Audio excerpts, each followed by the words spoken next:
Baik, bismillahirrahmanirrahim. Assalamualaikum warahmatullahi wabarakatuh. Asyhadu an la ilaha illallah wa asyhadu anna Muhammadar Rasulullah. Allahumma sholli ala sayyidina maulana Muhammad. Amma ba'du. Syukur alhamdulillah, pada sesi kali ini kita jumpa lagi meskipun secara virtual. Bagian yang akan kami jelaskan pada kesempatan ini adalah terkait dengan tugas kelompok untuk jenis mata kuliah micro teaching. Ya, kuliah micro teaching ini akan terbagi pada beberapa seri. Pertama adalah kita akan menggunakan pendekatan private classroom, perpaduan antara perkuliahan secara online dan offline. Secara online akan ditempuh dengan dua cara, secara sinkronus maupun secara asinkronus. Sinkronus itu adalah tatap muka secara online menggunakan fasilitas Zoom, Google Meet misalnya dan sebagainya. Dan kemudian pertemuan online secara asinkronus adalah berupa penyampaian materi tidak secara tatap muka. Ada percakapan secara chatting di sana, ada tanya jawab dan pengiriman materi. Lalu materi-materi yang tidak jelas itu akan diverifikasi, dilakukan penguatan pada pertemuan secara offline secara terbatas. Nah, kemudian akan ada tugas observasi ke sekolah, kemudian penyusunan RPP. Nanti setelah penyusunan RPP akan ada pelaksanaan praktek micro teaching di ruang-ruang kelas, entah itu di kelas maupun langsung ke sekolah. Ini akan ada perencanaan, ada pelaksanaan, lalu ada evaluasinya. Mari kita lihat satu persatu. Sebelumnya kami ingatkan bahwa pelaksanaan micro teaching pada kali ini kita menggunakan pola pendekatan menggunakan lesson study. Jadi action plan micro teaching, pendekatan lesson study. Sebuah pembelajaran bersama agar kita sangat dapat meningkatkan kualitas pembelajaran PAI atau mata pelajaran apa saja yang bisa kita tingkatkan melalui pola pendekatan melalui lesson study. Oke, jika kita mau gunakan private classroom, maka tentunya mahasiswa harus join di Google Class dulu. Ya, setelah itu bergabung di Google Class. Kode kelasnya tentunya kami sudah kirimkan, sudah disiapkan. Kemudian mahasiswa mempelajari materi dan video penjelasan 8 keterampilan dasar mengajar pada Google Class. Silakan Anda download, kemudian Anda simpan di laptop dan di materi Anda. Kuasai 8 keterampilan dasar mengajar itu yang sudah kami kirimkan dalam bentuk modul, kemudian PPT, dan PPT itu disertai dengan penjelasan videonya. Silakan dikuasai dengan maksimal agar Anda bisa menguasai 8 keterampilan dasar mengajar ini secara optimal. Nah, karena syarat pertama dan utama sebelum mahasiswa praktikan itu mengajar adalah menguasai 8 keterampilan dasar mengajar. Nah, itu yang perlu. Agar kita bisa menguasai 8 keterampilan dasar mengajar, maka di samping kita sudah menguasai modulnya, ayo sekali lagi kuasai untuk menguasai, untuk melatih kemampuan Anda menguasai 8 keterampilan dasar mengajar.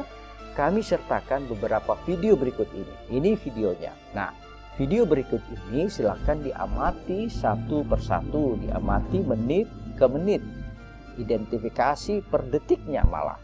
Lalu ada identifikasi apakah 8 keterampilan dasar mengajar yang Anda sudah kuasai, yang sudah ada identifikasi itu ditunjukkan, didemonstrasikan, dipraktekkan pada video itu. Jika iya, maka identifikasi pada menit keberapa. Nah, ini penting. Jangan diabaikan tugas mengamati video pembelajaran ini dan terutama mengisi form pemantauan pelaksanaan keterampilan dasar mengajar. Nah, ini formnya. Sekali lagi, seperti pada dan ini merupakan tugas individu juga. Jadi amati secara tuntas video pembelajaran yang sebelumnya kita sudah bagikan linknya. Kemudian identifikasi apakah guru menampilkan 8 keterampilan dasar mengajar di sana. Keterampilan mengelola kelas, menjelaskan, membimbing kelompok kecil, mengajar kelompok kecil, kemudian mengadakan variasi, melakukan penguatan. Silakan Anda amati apakah dimunculkan, ada terdapat di sana atau tidak. Lalu tulis catatan refleksinya. Ini ada beberapa. Di tugas individu, hal ini juga kita sudah jelaskan, dan kita ini merupakan bagian dari tagihan tugas individu dan tugas kelompok yang Anda akan lakukan pada skema pembelajaran dan perkuliahan ini. Jadi silakan identifikasi apakah di sana guru menampilkan keterampilan dasar mengajar. Jika iya, ya oke, dia tampilkan pada menit keberapa. Ayo, silakan identifikasi. Jangan terburu-buru, secara cermat Anda amati videonya dengan baik. Anda bersabar untuk itu supaya Anda bisa menemukan praktek-praktek terbaik untuk 8 keterampilan dasar mengajar. Oke. Setelah itu Anda akan melakukan observasi ke sekolah. Nah, observasi ke sekolah itu dalam rangka apa? Pertama, kelompok yang sudah dibagi, kemudian melakukan observasi ke sekolah. Nah, observasi ke sekolah itu akan menentukan kelas mana yang menjadi pelaksanaan praktek pembelajaran dengan menggunakan lesson study. Nah, di sekolah tentunya kita butuh informasi tentang mata pelajaran apa, tentunya sesuai dengan jurusan saudara, misalnya pendidikan agama Islam. Oke, identifikasi mata pelajarannya apa, kemudian topik pembahasan pada saat Anda akan mengajar itu apa, lalu Anda nanti mengajar di kelas apa, ya. Lalu kemudian observasi sekolah itu sebenarnya untuk memastikan kelas dan pokok bahasan yang akan kita ajarkan. Tentunya tidak mengganggu kalender sekolah, kalender pendidikan sekolah. Jadi Anda mengajar akan disesuaikan, topik pembahasannya akan disesuaikan dengan kalender yang berlaku dan berjalan di sekolah. Tidak merubah agenda apapun di sekolah itu. Ya. Jadi Anda masuk ke sekolah itu membantu dan mempraktekkan 8 keterampilan dasar mengajar yang tentunya ada perencanaannya. Anda harus diskusi dengan teman sejawat, dengan guru pamong dan dosen pembimbing untuk bagaimana skenario sebelum Anda akan melaksanakan itu di ruang-ruang kelas. Tentunya diskusi itu di awal dan di akhir. Sebelum Anda praktek, Anda diskusi, Anda bicarakan dengan baik apa yang akan dilakukan di ruang kelas, siapa nanti akan menjadi guru model, siapa yang akan mengamati, siapa yang akan melakukan dokumentasinya, dan sebagainya. Dan jangan lupa setelah Anda melaksanakan proses pembelajaran di ruang-ruang kelas itu, ayo lakukan pertemuan pada akhir setelah mengajar. Lakukan evaluasi, mohon masukan, tanya kepada pengamat apa kira-kira yang perlu untuk dikoreksi secara bersama. Oke. Pada saat Anda diskusi, ingat, pada saat Anda diskusi, fokuslah pada bagian skenario pelaksanaan pembelajaran, RPP-nya terutama pada langkah-langkah pembelajaran. Nah, tentunya kalau kita melihat dokumen RPP yang ada pada saudara, dan umumnya RPP itu sifatnya masih umum, tidak operasional secara cermat dan rinci. Karenanya pertemuan itu akan mengidentifikasi, menjabarkan secara detail dan rinci apa yang akan dilakukan oleh guru model atau praktikan di ruang kelas nanti. Misalnya ini, kegiatan pendahuluan itu biasanya di RPP dicantumkan memulai dengan salam, menyapa siswa, dan berdoa. Nah, tentunya ada yang menarik, misalnya menyapa siswa. Bagaimana cara Anda menyapa siswa itu perlu dicermati dengan baik.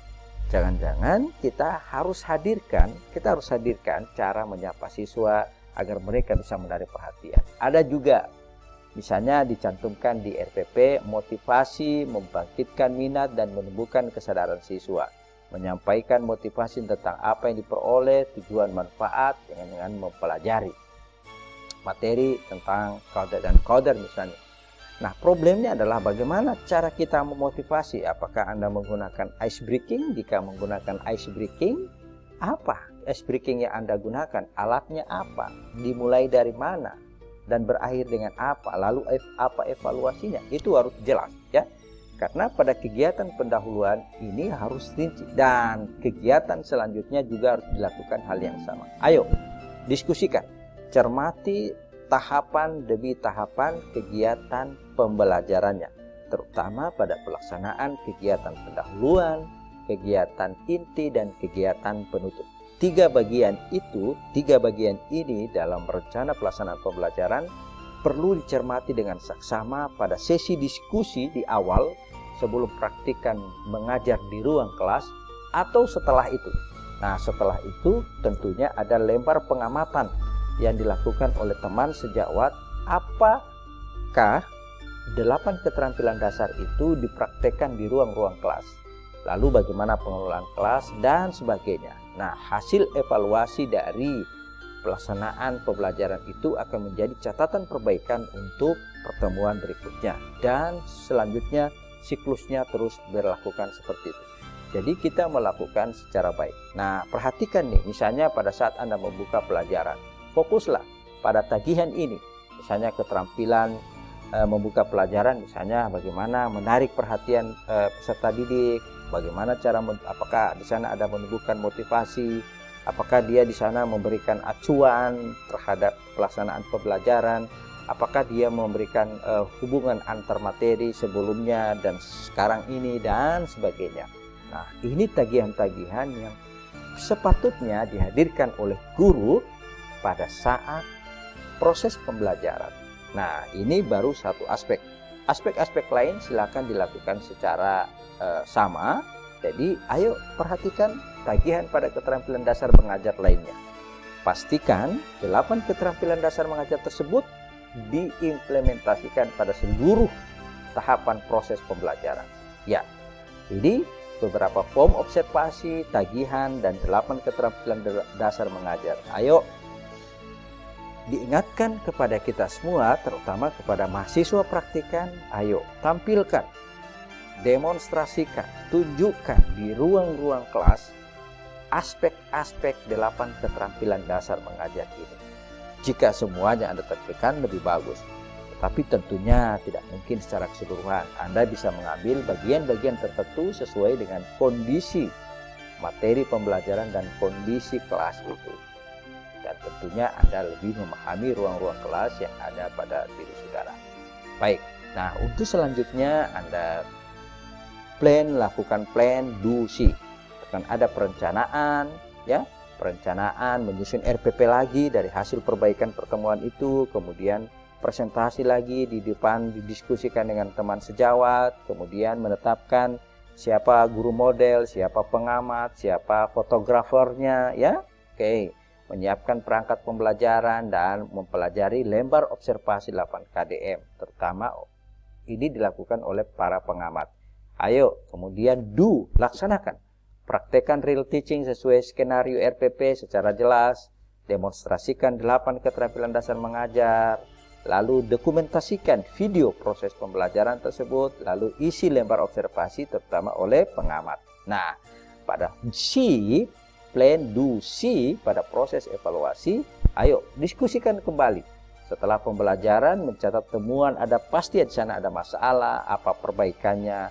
Lalu ingat, dokumentasikan seluruh proses ini, mulai dari Anda menyusun RPP, berdiskusi, melaksanakan praktek di ruang kelas, lalu melakukan diskusi kembali untuk melakukan evaluasi. Seluruh itu Anda mendokumentasikan dalam bentuk video, tentunya pengambilan videonya harus lebih baik.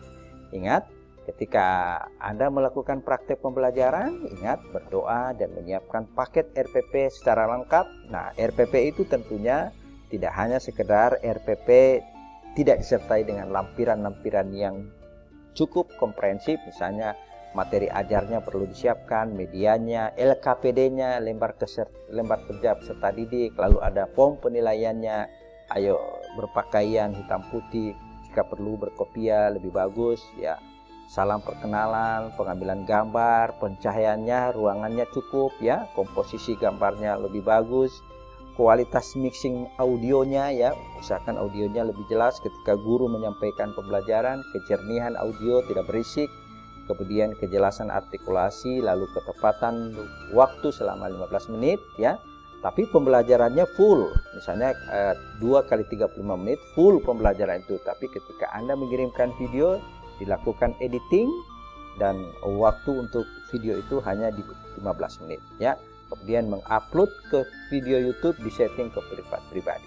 Saya kira ini untuk tugas penilaian, tugas individu dan kelengkapan dokumen RPP pada praktek video pembelajaran yang tentunya Kita berharap semoga di akhir Maret ini kita bisa menyelesaikan tugas kelompok kita dan tugas individu kita dengan